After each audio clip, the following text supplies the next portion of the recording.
Assalamualaikum warahmatullahi wabarakatuh. Selamat malam, sahabat baik, teman baik.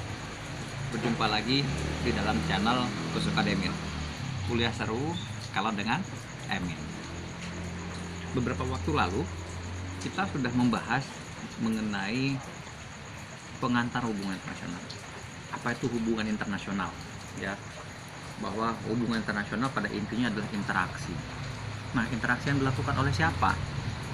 Di dalam hubungan internasional, interaksi tersebut dilakukan oleh negara. Kenapa negara? Ada nggak yang dilakukan oleh negara? Ada. Tetapi pada malam hari ini yang akan kita bahas adalah negaranya. Ya, karena di dalam pandangan secara tradisional dalam hubungan internasional, ya, di awal-awal dipelajarinya ilmu hubungan internasional, yang namanya negara itu merupakan aktor utama di dalam interaksi yang dilakukan di dalam hubungan internasional. Nah, negara, ya, membawa karakter, membawa values atau nilai yang ada di dalam bangsa, ya. Tapi kok bukan bangsanya yang berinteraksi dalam hubungan internasional? Karena begini, karena negara itu mewakili apa yang dimandatkan. Kalau negara mewakili apa yang dimandatkan oleh bangsa, ya berarti ada struktur, ya, yang ada di negara tersebut, gitu. Nah,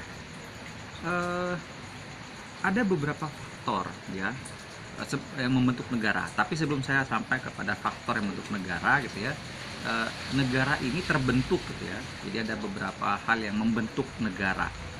Ya, yang membentuk negara itu karena katanya negara itu merupakan hasil kesepakatan kesepakatan sosial, ya, di dalam bangsa tersebut.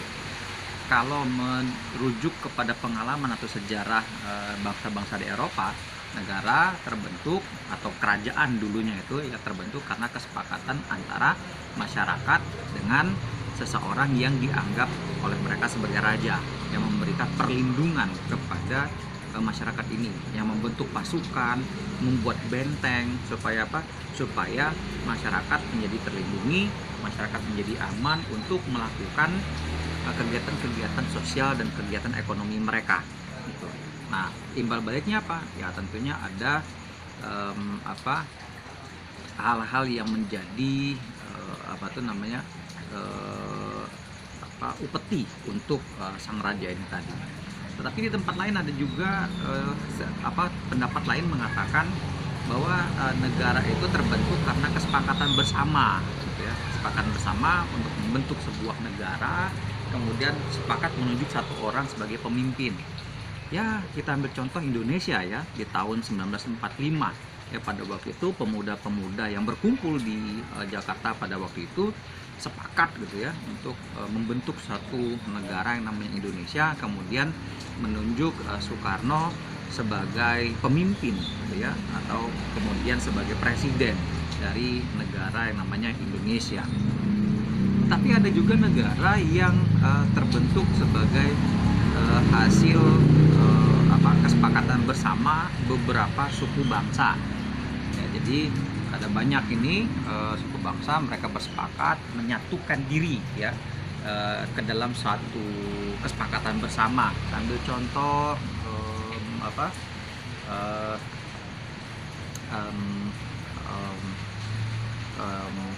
kok jadi lupa ya, kenapa? Sambil contoh misalkan Yugoslavia dulu, ya. Yugoslavia itu kan terdiri dari bangsa Serbia, bangsa Bosnia, gitu ya, yang kemudian disebut sebagai Yugoslavia. Kemudian ada lagi yang terbentuk karena ini memisahkan diri. Contohnya adalah negara tetangga kita, Timor Leste, ya, yang dulu sebelum menjadi Timor Leste pada masa penjajahan Portugis, ya, disebut dengan waktu itu dikenal dengan nama Timor Portugis. Kemudian begitu bergabung ke dalam Indonesia namanya Provinsi Timur Timur. Baru kemudian di tahun 99 pasca referendum, ya, mereka menamakan dirinya sebagai negara Timor Leste. Nah, apa yang membentuk negara? Ya, ada 3 hal. Yang pertama adalah wilayah. Ya, kalau nggak ada wilayah tapi ada negara, nah bingung kita. Itu negara apa ya? Jangan-jangan negara pada dimensi lain, dimensinya Avenger mungkin ya, Spider-Verse versinya Spider-Man gitu. Wilayah gitu, ini merupakan hal yang penting sebagai salah satu faktor yang membentuk unsur-unsur negara. Kemudian adanya rakyat atau warga negara, dan yang ketiga adanya struktur ya, struktur pemerintahan. Nah, berbicara mengenai kewilayahan ya, ada satu hal ya yang perlu diketahui mengenai negara ya, bahwa ada pengakuan terhadap negara ini ya. Tidak akan ada negara kalau dia tidak diakui. Apanya yang diakui? Nah, ada 2 hal bentuk pengakuan terhadap negara, yaitu pengakuan kedaulatan namanya. Tadi katanya 2 hal, kok cuma sebutin pengakuan kedaulatan. Nah, maksudnya di sini adalah bahwa di dalam kedaulatan itu ada 2 hal yang diakui ya. Kedaulatan secara de facto dan kedaulatan secara de jure. Kedaulatan secara de facto adalah kedaulatan yang dimiliki oleh negara untuk mengatur masyarakatnya, membentuk hukum ya, menyelenggarakan hukum gitu. Nah, itu kedaulatan secara de facto. Yang kedua adalah kedaulatan secara de jure. Nah, kedaulatan secara de jure ini adalah pengakuan berdirinya suatu negara oleh negara lain. Ya, jadi bahwa negara ini dia dapat melakukan kontak ya, berinteraksi dengan negara lain karena pengakuan secara de jure ini. Ya, jadi dia bisa melaksanakan bentuk-bentuk hubungan luar negerinya. Ada nggak sih negara yang tidak diakui ya secara de jure? Ada 2 contoh ya. Misal contohnya adalah Taiwan ya. Taiwan ini banyak tidak diakui oleh negara lain karena adanya kebijakan One China Policy oleh People's Republic of China ya, atau RRC. Ada juga Israel ya. Dia banyak tidak mendapatkan pengakuan kedaulatan. Ya, Indonesia tidak mengakui kedaulatan Israel ya, karena faktor-faktor politik internasional yang membentuk Israel itu sendiri. Nah, kemudian terkait dengan permasalahan pengakuan kedaulatan ini didasarkan pada kewilayahan ya. Jadi bahwa berdirinya suatu negara di dalam satu wilayah ya, yang ada batas-batasnya ya.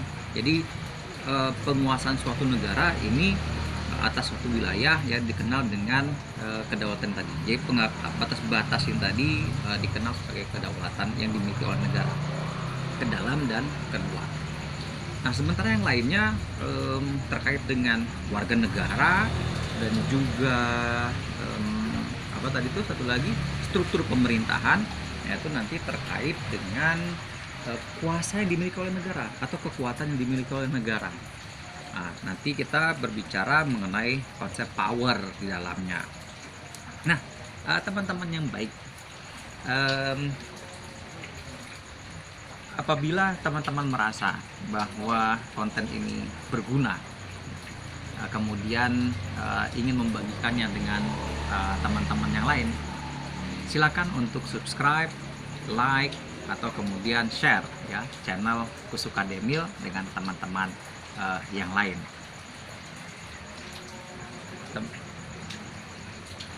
Dengan demikian saya akhiri pertemuan kita pada malam hari ini ya. Jadi materi kita hari ini tentang negara. Silakan apabila mungkin ada pertanyaan untuk menuliskannya di kolom chat yang ada pada channel YouTube Kusuka Demil ini. Insya Allah akan dibalas ya, tentunya dengan waktu yang ada. Demikian dari saya, ketemu lagi di channel Kusuka Demil. Kuliah seru kalau dengan Emil. Cheers.